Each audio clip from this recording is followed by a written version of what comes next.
11 safety tips all women should know inside out.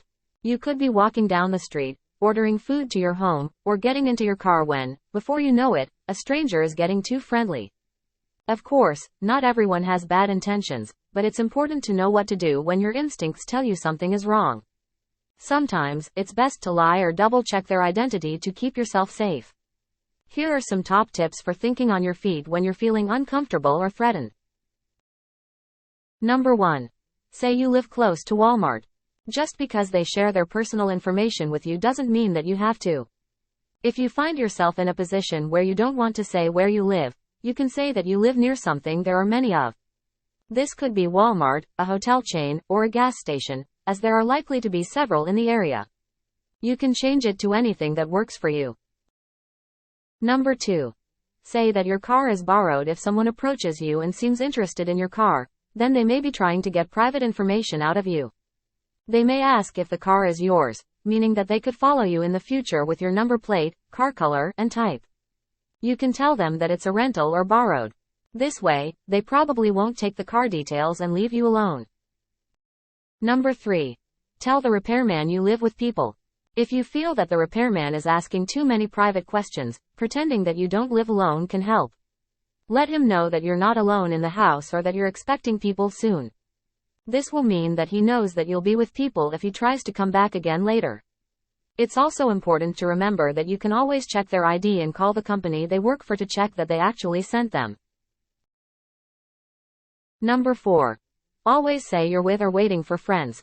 This is a very versatile and useful response for when you feel safer in numbers.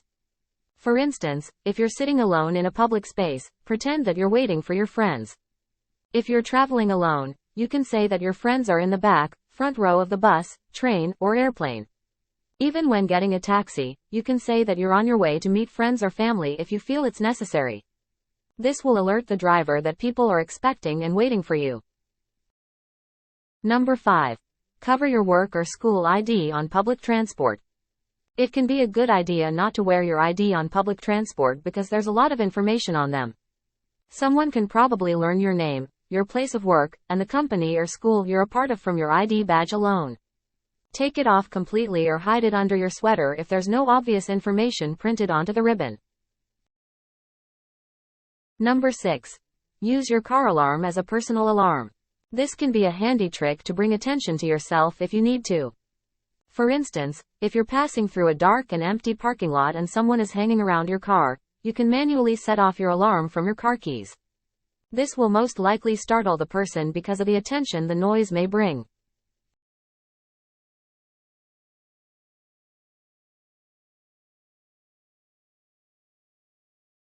Number 7.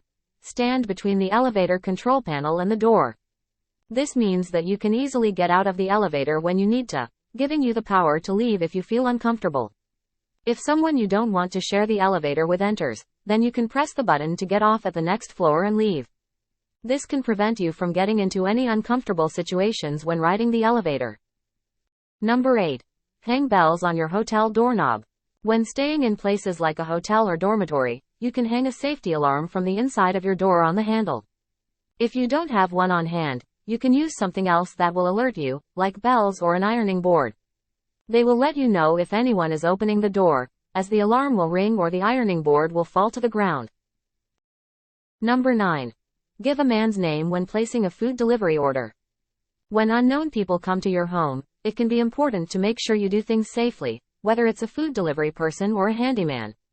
When ordering takeaway, you can make the order in a man's name so that the delivery person thinks a man lives there, or at least that you're not alone when they deliver the food.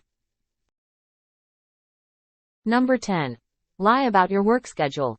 If you find that someone wants to know too much about your movements and schedule, tell them that you don't have a fixed schedule.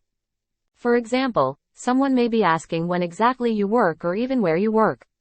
You can tell them that your schedule always changes or that you often change offices. This means that they don't know where and when to find you. Number 11. Pretend you don't speak the language. There are several ways to respond to street harassment, and sometimes this can be the best to get rid of unwanted attention.